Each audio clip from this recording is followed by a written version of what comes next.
What is going on, guys? In today's video I will show you the best dagger leveling build in Throne and Liberty. So in this guide we will choose the best skills and specializations, and in what order should you upgrade them.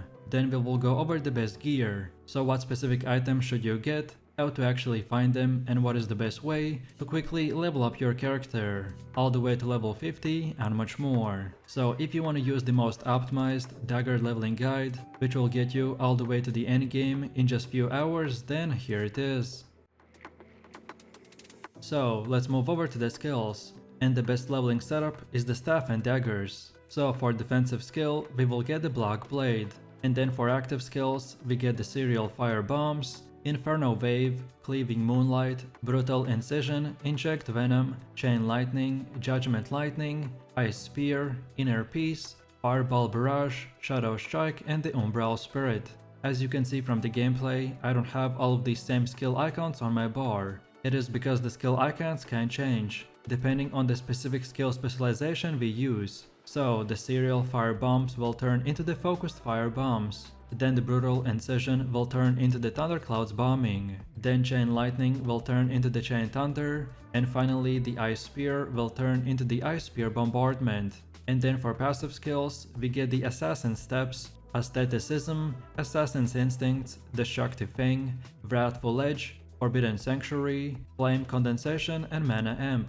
The order that you should get these passives is from level 3, get the Assassin Step and the Mana Ball Eruption. Then at level 6, add the Assassin's Instinct. Then at level 20, get the Aestheticism. Then at 27, get the Destructive Fang. And now from level 30 until 39, don't worry about your passives, because we will replace them at level 39. So from 39, get the Wrathful Edge and Forbidden Sanctuary. Then at level 40, add Flame Condensation. And now from 40 until 50, replace all of the skills that are not in our build.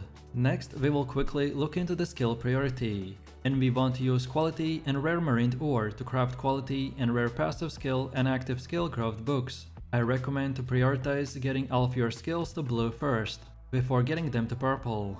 And then for the rest of the skills, they're not as important, so just upgrade them as you progress through the game. So for active skills, you mainly want to focus on upgrading the Chain Lightning, Serial Fire Bombs, Inferno Wave, Cleaving Moonlight, Ice Spear, Judgment Lightning, and the Inner Peace. Next up we have our skill specialization, and once you hit level 30 you will acquire 40 skill specialization points, which can modify and upgrade your skills. And then every level past level 30, you will get 3 points until level 50, which in total will be 100 points that we can spend in here. You can also reset these points at any time, so don't worry about locking yourself in just one specific build. So for Brutal Incision, we select the Thunderclouds Bombing. Then for Judgment Lightning, get all 3, so guaranteed consecutive use, guaranteed damage transfer, and the chain damage. Then for Inner Peace, don't select anything. Then for Umbral Spirit, get the damage increase. Then for Cleaving Moonlight, select the consecutive use and effect duration. Then for Shadow Strike, don't get anything. Then for Chain Lightning, get all 3, so Chain Thunder, guaranteed damage transfer, and the chain damage. Then for Ice Spear, get the Ice Spear bombardment and damage. Then for Fireball Barrage, get the cooldown. Then for Inferno Wave, select the cooldown and consecutive use. Then for Inject Venom, get the Resource Cast. And lastly for Serial Fire Bombs, get the Focused Fire Bombs, able to move, range, and projectile speed. And for the order, I recommend to spend these points fully in just one skill, before going to the next one. So first of all, get everything I showed for the Chain Thunder, then Focus Fire Bombs, then Inferno Waves, and so on and so forth. Next we have our Weapon Mastery. So for the staff, we take a look at the middle row, and get everything from the Radiant Composure until the Mana Intensification. Then afterwards we go to the bottom row and get this entire thing. And then for daggers, we take a look at the middle row and get everything from the Silent Dash until the Sorrowful Silence. And then again take a look at the bottom and get everything from the melee critical hit until the Maddening Excitement. And by the way, for this one, the numbers are bugged, so Silent Dash should not be unlocked at 10th, but it should be first, and then only the entire bottom row. So now let's go over to the gear. And here is our overall leveling gear, which will get us all the way to 50. But depending on your RNG, you might get 1 or 2 blue pieces as well. All of this gear can be easily acquired through the main story, codex chapters and by crafting it yourself. This is just the minimum most powerful gear that you can use to speedrun through the leveling process. I've also selected traits, but it's pretty unrealistic to use specific traits on your leveling gear. So while you technically can, I don't recommend it while you're not at level 50. Traits in this game are pretty much the extra stat on your gear, and at some point you have the option to choose them by having the same piece of gear or the exact version of that gear, but with a different trait, which you can then add it to your existing gear. But again, if you get lucky, that's awesome, but if you can't get these traits, then that is fine as well. So first of all, we want to get the Prophet Staff and upgrade it to level 6. You can find this item's crafting recipe from the Uncommon Weapon chest or by defeating the Mitran monster. Next we have the Swashbuckler's Dagger, and as all the items need to be upgraded until level 6, so I will stop mentioning it, but just don't forget about it. You can find this item's crafting recipe from the Uncommon Weapon chest or from defeating the NPCs, like the Hermit Crab, Crackler, Deathless Skeleton Knight, or the Deathless Skeleton Commander.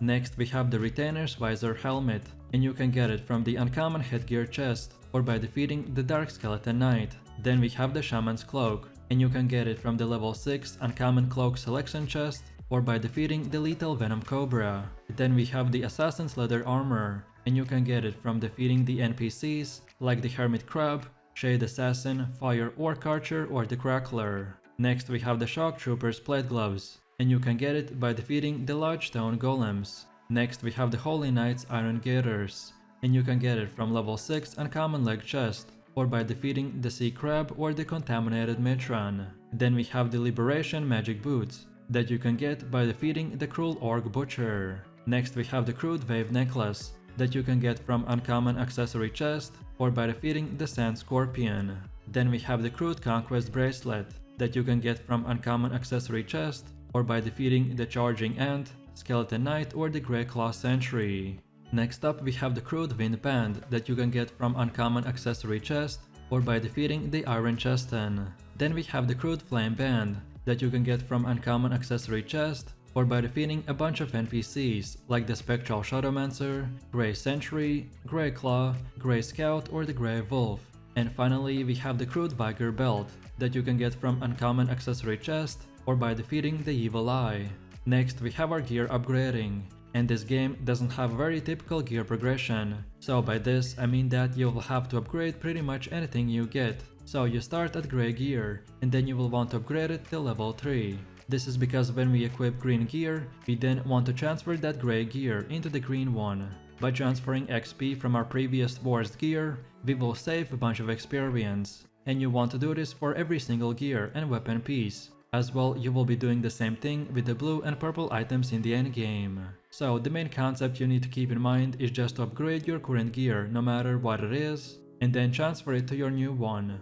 So now let's move over to the stats. And as for leveling, all everyone cares about is damage and as fast progression as possible, so we want to focus mainly on dexterity and wisdom. Every level from 1 to 50 will give us a stat point, as well as gear will give us additional stat points that we cannot change or adjust. So depending on our gear, we want to spend our points to reach milestones like 30, 40 or 50, because each one of these milestones will give us extra stats, like more health, extra damage, reduced cooldowns, and etc. So our first goal from about level 1 to 21 is to reach 30 dexterity. Then next we want to go to 30 wisdom, which should be from level 22 until about level 40. And then finally from level 40 plus, you want to spend your leftover points into perception. And our final goal at level 50 is to reach at least 30 dexterity, 30 wisdom, and 30 perception. But again, the main focus is on dexterity and wisdom. And as I already said, for weapon masteries, skill specializations, and everything else, you can easily reset these stats, so don't worry about locking yourself to only one setup. And now finally we have come to the gameplay part. The main skills we use while leveling is the Chain Lightning, Serial Fire Bombs, and Inferno Wave, because they are your main DPS skills.